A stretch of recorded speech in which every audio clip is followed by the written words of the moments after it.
saya tiap hari itu mencermati Sirekap. Saya rekam semua, saya backup semuanya, data-data. Jadi ada perubahan apa, saya backup. Semua ada buktinya. Cuma terlalu teknis untuk ditampilkan. Tapi saya mempertanggungjawabkan itu semua, dan saya siap mempertanggungjawabkannya. Ya, jadi semua ada datanya. Nah, di antara perubahan-perubahan itu yang menarik adalah pada tanggal 14 itu sengaja di hold, kemudian dimasukkan skrip. Gunanya apa? Gunanya nanti semua hal yang keluar itu akan masuk dalam perhitungan tadi 24, 58, 17. Jadi mau kapanpun angkanya itu tidak akan bergeser dari itu. Paling naik 0 komanya, paling naik 0. Dan ini sangat tidak masuk akal. Analoginya saja teman-teman. Kalau itu quick count yang dia punya 2000 surveyor dan ada di daerah, mungkin saja waktunya bersama-sama masuk ke Jakarta. Yang ada di Aceh, yang ada di Papua masuk.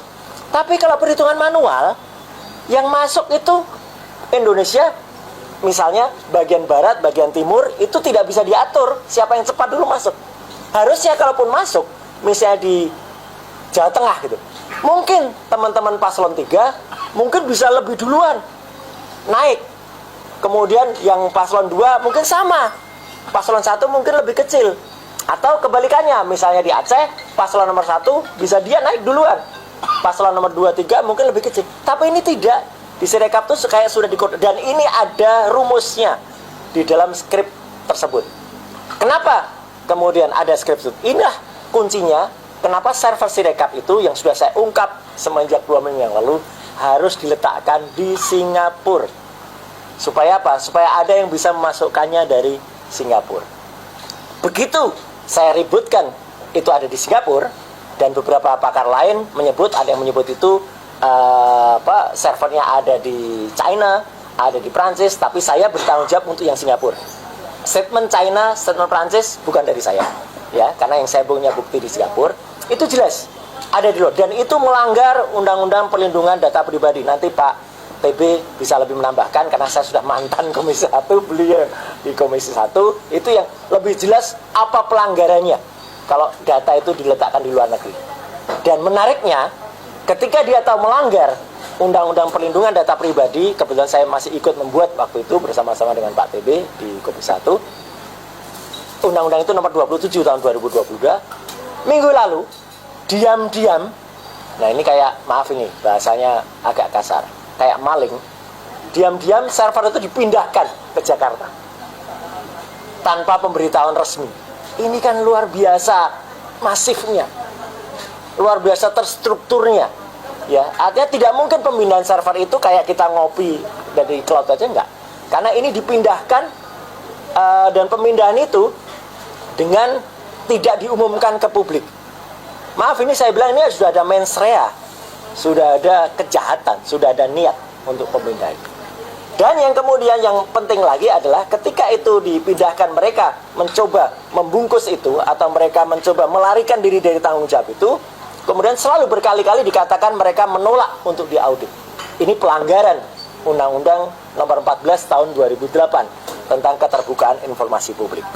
Yang menarik juga, rekan-rekan sekalian, yang saya temukan adalah dengan adanya pengakuan dari Ketua KPU semalam bahwa mereka sudah mengkoreksi sebanyak 154.540 TPS. Padahal jumlah TPS-nya itu ada 220.000 di sini ya. Persentasenya sudah di atas 10%. Silakan dihitung, ya gitu. Ini berarti sistemnya sudah sangat tidak layak, sudah sangat tidak capable untuk melakukan menghitung. Paling kalau terjadi error, ya 3-5% dalam dunia teknis itu berlaku. Tapi kalau sudah di atas 10, bahkan ini sudah sekitar 18%. Ini berarti bahwa sistem ini sudah tidak pantas lagi dilakukan. Tapi kemudian ketika mereka menolak dilakukan audit forensik, saya juga waktu itu harus dilakukan juga audit investigatif seperti yang diusulkan teman-teman ICW dan teman-teman Kontras. Jadi saya sangat mendukung mereka untuk melakukan itu. Dengan begitu akan ketahuan anggaran yang dipakai berapa, karena terus terang saja saya juga mendengar melalui internal grup teman-teman di kampus ternama di Bandung, mereka resah sekarang. Kenapa resah? Karena mereka dulu dilibatkan itu konon adalah secara sukarela. Selain tidak mendapatkan sesuatu, ternyata ada nilai yang beredar. Nah, itu urusan nanti audit investigatif. Intinya, teman-teman semua, kesalahan dari Sirekap ini bukan kesalahan teknis belaka. Dan ini tidak bisa dipandang hanya sebagai kuantitas belaka, ya. Tapi ini kualitasnya sudah sangat tidak layak untuk kemudian digunakan. Dan khawatirnya apa? Pattern yang tadi dipasang, pattern ada dipatok di 24, 58, dan 17 ini, itu memang sudah merupakan tindakan yang sangat tidak benar, dan itu merupakan kejahatan yang sangat masif.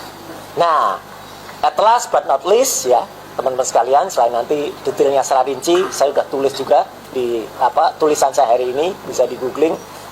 Judulnya adalah Antara TSM dan Anomali Sirekap IT KPU 2024. Presentasi saya ini atau paparan saya ini mungkin saja bisa menguntungkan pihak-pihak tertentu.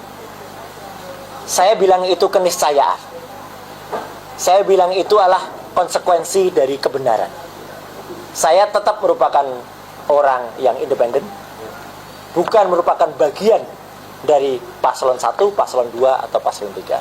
Justru itulah saya siap mempertanggungjawabkan semua data ini, ya, karena ini tidak berdasarkan pesanan, ini disclaimer saya, tidak berdasarkan permintaan.